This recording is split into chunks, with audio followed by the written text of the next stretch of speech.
আকাশবাণী কলকাতা স্থানীয় সংবাদ পড়ছি সংযুক্তা সিংহ। বিশেষ বিশেষ খবর। বিজেপির বিরুদ্ধে সর্বাত্মক লড়াই এবং রাজ্যের 42টি লোকসভা আসনে প্রার্থীদের নাম ঘোষণা করে ব্রিগেডের সমাবেশ থেকেই নির্বাচনী প্রচার শুরু করে দিল তৃণমূল কংগ্রেস। তালিকা থেকে বাদ পড়েছেন 7 জন, এসেছেন ইউসুফ পাঠানের মতো একাধিক নতুন মুখ। 11 জন বিধায়ক এবার প্রার্থী হয়েছেন। ন্যাজাটের সভায় শাসক দলকে হুঁশিয়ারি দিয়ে বিজেপি বলেছে, তৃণমূলের সব অত্যাচারী দুর্নীতিগ্রস্ত নেতা জেলে না ঢোকা পর্যন্ত তাদের লড়াই চলবে। সন্দেশখালী কাণ্ডে মূল অভিযুক্ত শেখ শাহজাহানকে বসিরহাট আদালত 4 দিনের সিবিআই হেফাজতে পাঠিয়েছে। যুব ভারতীতে আর কিছুক্ষণের মধ্যেই আইএসএল এর ডার্বি ম্যাচে মোহনবাগান সুপার জায়ান্ট ও ইস্টবেঙ্গল মুখোমুখি হচ্ছে। আসছি বিস্তারিত খবরে। বিজেপির বিরুদ্ধে সর্বাত্মক লড়াই এবং রাজ্যের 42টি লোকসভা আসনে প্রার্থীদের নাম ঘোষণা করে ব্রিগেডের জনগর্জন সভা থেকেই নির্বাচনী প্রচার শুরু করে দিল তৃণমূল কংগ্রেস। দলের সর্বোচ্চ নেত্রী মুখ্যমন্ত্রী মমতা ব্যানার্জি বিজেপিকে বাংলা বিরোধী এবং গরিব বিরোধী আখ্যা দিয়ে রাজ্য থেকে তাদের উৎখাত করার ডাক দেন। অভিজিৎ গাঙ্গুলির নাম না করে এদিনও কলকাতা হাইকোর্টের বিচারপতি পদে ইস্তফা দিয়ে তার বিজেপিতে যাওয়ার কড়া সমালোচনা করেন মুখ্যমন্ত্রী। आप लोगों के पास जनता जाते हैं विचार के लिए, मेहरबानी करके आप बीजेपी का कुर्सी में मत बैठ के आप विचार मत कीजिए। हम जुडिशियरी को रेस्पेक्ट करते हैं। আমি ইন্ডিভিজুয়াল কাউকে বলছি না, কিন্তু ওদের মুখস্থ দেখছেন কেউটা সাপের থেকেও ভয়ঙ্কর। মনে রাখবেন, তৃণমূল ভার্সেস বিজেপি, এখানে কংগ্রেস সিপিএম ওদের সাথে লড়াই চলবে। তৃণমূল কংগ্রেস এখানে বাংলায় একা লড়বে। আর দেশ কোন পথে চলবে তৃণমূল কংগ্রেস ঠিক করবে, বাংলায় রাস্তা দেখাবে। ভাষণ শুরু করার আগে র্যাম্পে হেঁটে উপস্থিত কর্মী সমর্থকদের উদ্দেশ্যে হাত নাড়েন মমতা। 42 জন প্রার্থীও র্যাম্পে নেমে আসেন। এর আগে তৃণমূল কংগ্রেসের সর্বভারতীয় সাধারণ সম্পাদক অভিষেক ব্যানার্জি বলেন, জনগর্জন সভায় মানুষের উপস্থিতি বুঝিয়ে দিচ্ছে বাংলায় বহিরাগত বিজেপির কোনো ভবিষ্যৎ নেই। সিবিআই দেবে না, ভোট দেবে মানুষ। বিজেপির বাবুরা জেনে রাখো, আগামী দিন মানুষের আদালতে হতে হবে বন্দী। মানুষ কড়ায় গন্ডায় জবাব দেবে। রাজ্যবাসীর চোখ আজ ছিল তৃণমূল কংগ্রেসের প্রার্থী তালিকার দিকে। কতটা চমক রয়েছে এই তালিকায় তা নিয়ে আমাদের সংবাদদাতার একটি প্রতিবেদন। এই প্রথম ব্রিগেডের প্রকাশ্য সমাবেশের মঞ্চ থেকে লোকসভা নির্বাচনের প্রার্থী তালিকা ঘোষণা করলো তৃণমূল কংগ্রেস। আবার সেই প্রার্থীদের নিয়ে মাঠের এপাশ থেকে ওপাশ পর্যন্ত বিস্তৃত র্যাম্পে হেঁটে জনতার সঙ্গে পরিচয় করে দিয়েছেন খোদ দলনেত্রী। এবারের প্রার্থী তালিকায় পুরনো এবং নতুন মুখের সংমিশ্রণ ঘটানো হয়েছে। 7 জন বিদায়ী সাংসদকে এবার টিকিট দেওয়া হয়নি। আবার সব মিলিয়ে এখন বিধানসভার 11 জন সদস্যকে লোকসভা নির্বাচনের প্রার্থী করেছে তৃণমূল। ব্যারাকপুর কেন্দ্র থেকে টিকিট পেয়েছেন রাজ্যের সেচ মন্ত্রী এবং নৈহাটির বিধায়ক পার্থ ভৌমিক। অন্যদিকে বালুরঘাট কেন্দ্রে বিজেপির রাজ্য সভাপতি সুকান্ত মজুমদারের বিরুদ্ধে প্রার্থী করা হয়েছে খাদ্য প্রক্রিয়াকরণ দপ্তরের মন্ত্রী বিপ্লব মিত্রকে। যাদবপুর লোকসভা কেন্দ্র থেকে মিমি চক্রবর্তী এবং বসিরহাট থেকে নুসরাত জাহানের নাম বাদ দেওয়া হয়েছে। যাদবপুরে প্রার্থী হয়েছেন সায়নী ঘোষ। এছাড়াও ব্যারাকপুরে বিজেপির টিকিটে জিতে আসা সাংসদ অর্জুন সিং এর নামও এবার প্রার্থী তালিকা থেকে বাদ পড়েছে। আরো যারা বাদ পড়েছেন তারা হলেন সুনীল মণ্ডল, চৌধুরী মোহন জাটুয়া এবং অপরূপা পোদ্দার। আবার বিষ্ণুপুরে বিজেপির সৌমিত্র খায়ের বিরুদ্ধে লড়বেন তারই প্রাক্তন স্ত্রী সুজাতা মণ্ডল। তমলুকে সদ্য বিজেপিতে যোগ দেওয়া প্রাক্তন বিচারপতি অভিজিৎ গঙ্গোপাধ্যায়ের বিরুদ্ধে দাঁড় করানো হয়েছে দলের অন্যতম যুবমুখ দেবাংশু ভট্টাচার্যকে। বহরমপুরে প্রাক্তন ক্রিকেটার ইউসুফ পাঠানের নাম প্রার্থী হিসেবে ঘোষণা করে বড়সড় চমক দিয়েছে তৃণমূল কংগ্রেস। এর পাশাপাশি তৃণমূল কংগ্রেসের প্রার্থী তালিকায় 26 জন নতুন প্রার্থীর নাম যুক্ত করা হয়েছে। বর্ধমান দুর্গাপুরে ক্রিকেটার কীর্তি আজাদ, হুগলিতে অভিনেত্রী রচনা ব্যানার্জি, মালদা উত্তরের সদ্য প্রাক্তন পুলিশ কর্তা প্রসূন বন্দ্যোপাধ্যায়ের নাম অনেকদিন ধরেই শোনা যাচ্ছিল। আজ সেই সব নামে শিলমোহর দেওয়া হয়েছে দলের তরফে। অভিরূপ ভট্টাচার্য, আকাশবাণী সংবাদ, কলকাতা। এদিকে কলকাতার ব্রিগেডের শাসক দলের জনগর্জন সভা শেষে বাস ধরতে যাওয়ার সময় অসুস্থ হয়ে আজ দুপুরে এক তৃণমূল কংগ্রেস কর্মীর মৃত্যু হয়েছে। পূর্ব বর্ধমানের রায়না 1 নম্বর ব্লকের তৃণমূল কংগ্রেস সভাপতি বামদেব মণ্ডল জানিয়েছেন, রায়নারই শিবপুরের বাসিন্দা দীর্ঘদিনের দলীয় কর্মী 64 বছর বয়সী আতুয়াল মণ্ডল অসুস্থ বোধ করায় একটি গাছের তলায় বসে বিশ্রাম নিচ্ছিলেন। কিছুক্ষণের মধ্যেই তিনি লুটিয়ে পড়েন। দলীয় কর্মীরা তাড়াতাড়ি তাকে এসএসকেএম হাসপাতালে নিয়ে গেলে চিকিৎসক মৃত ঘোষণা করেন। স্থানীয় সংবাদ শুনছেন আকাশবাণী কলকাতা কেন্দ্র থেকে। এখন বিজ্ঞাপন।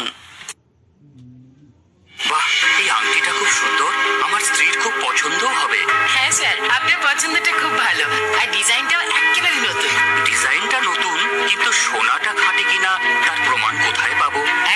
সচেতন গ্রাহক হয়ে উঠুন। আজই ডাউনলোড করুন BIS কেয়ার অ্যাপ। সোনা কেনার আগে BIS কেয়ার অ্যাপে HUID কোড অবশ্যই যাচাই করে নিন। ধানের পতাকা পাতাকে সবুজ রাখতে এবং ধানের শীষ ও দানাকে পুষ্ট, ওজনদার ও আগ্রামুক্ত রাখতে ব্যবহার করুন বায়ারের নেটিভো। ফিরে আসছি স্থানীয় সংবাদে। বহিরাগতদের নিয়ে তৃণমূল কংগ্রেস প্রার্থী তালিকা তৈরি করেছে বলে বিজেপি দাবি করেছে। দলের রাজ্য সভাপতি সুকান্ত মজুমদার বলেছেন, তৃণমূল কংগ্রেস মুখে বাংলার কথা বললেও তালিকায় অধিকাংশ প্রার্থী ভিন রাজ্যের বাসিন্দা। এই দল কর্পোরেট সংস্থায় পরিণত হয়েছে, তাই র্যাম্পে হেঁটে ফ্যাশন শো করছে। মামাটি মানুষের সঙ্গে এই দলের কোনো সম্পর্ক নেই বলেও মন্তব্য করেন তিনি। সিপিআইএম কেন্দ্রীয় কমিটির সদস্য সুজন চক্রবর্তী বলেছেন, প্রধানমন্ত্রী নরেন্দ্র মোদীর সঙ্গে কথা বলেই এই তালিকা তৈরি করেছে তৃণমূল কংগ্রেস। এমনি তৃণমূলের প্রার্থী তালিকা যা হয়েছে তা নরেন্দ্র মোদীর সঙ্গে কথা বলে ঠিক হয়েছে, যে কারণে বিজেপির এমএলএরা তৃণমূলের প্রার্থী হয়েছে লোকসভায়। এমএলএ থাকলো বিজেপি, এমপি থাকলো তৃণমূলের, একই লোক। ফলে বিজেপির তৃণমূল ওরকমটাই চলে, ধান্দায় পোষালে তৃণমূল থেকে বিজেপি, আর ধান্দায় না পোষালে বিজেপি থেকে তৃণমূল, এই তো কারবার দাঁড়াচ্ছে। বহরমপুরে ইউসুফ পাঠানকে প্রার্থী করে তৃণমূল কংগ্রেস তাকে সম্মানিত করতে চাইছেন কিনা সেই প্রশ্ন তুলেছেন প্রদেশ কংগ্রেস সভাপতি অধীর রঞ্জন চৌধুরী। আপনি আমার বিরুদ্ধে দাঁড় করিয়ে কি ইউসুফ পাঠানকে সম্মানিত করতে চাইছেন? ইউসুফ পাঠানকে যদি আপনি সম্মানিত করতে চাইতেন, তাহলে কয়েকদিন আগে পশ্চিমবঙ্গে রাজ্যসভার এমপি নির্বাচিত হলো। সেই সময় কেন ইউসুফ পাঠানকে নিয়ে এই বাংলার পক্ষ থেকে একটা এমপি রাজ্যসভায় পাঠালেন না?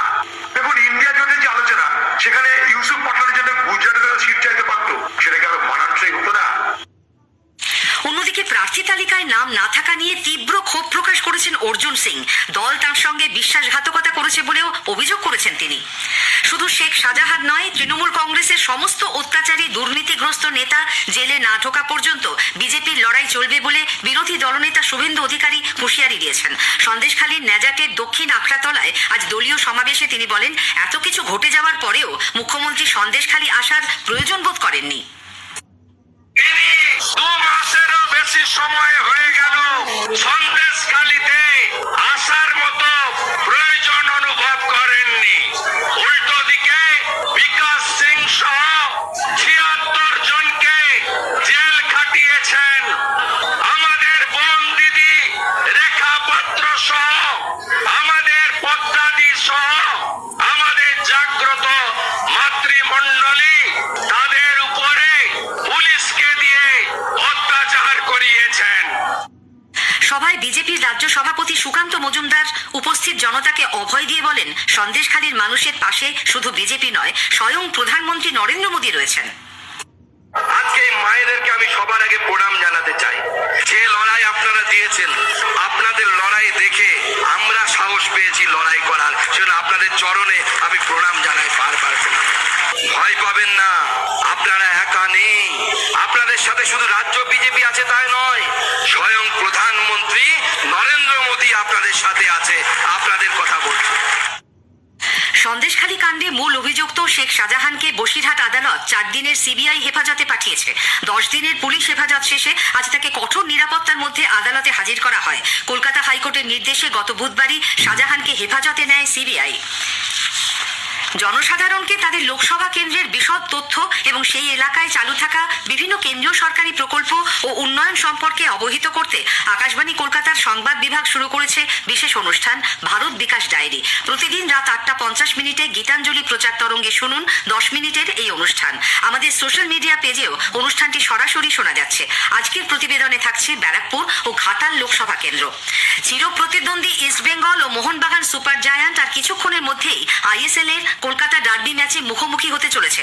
সল্টলেকের যুব ভারতী ক্রীড়াঙ্গনে খেলা শুরু হবে রাত 8:30টায়। শেষ করার আগে স্থানীয় সংবাদের বিশেষ অংশ আরেকবার।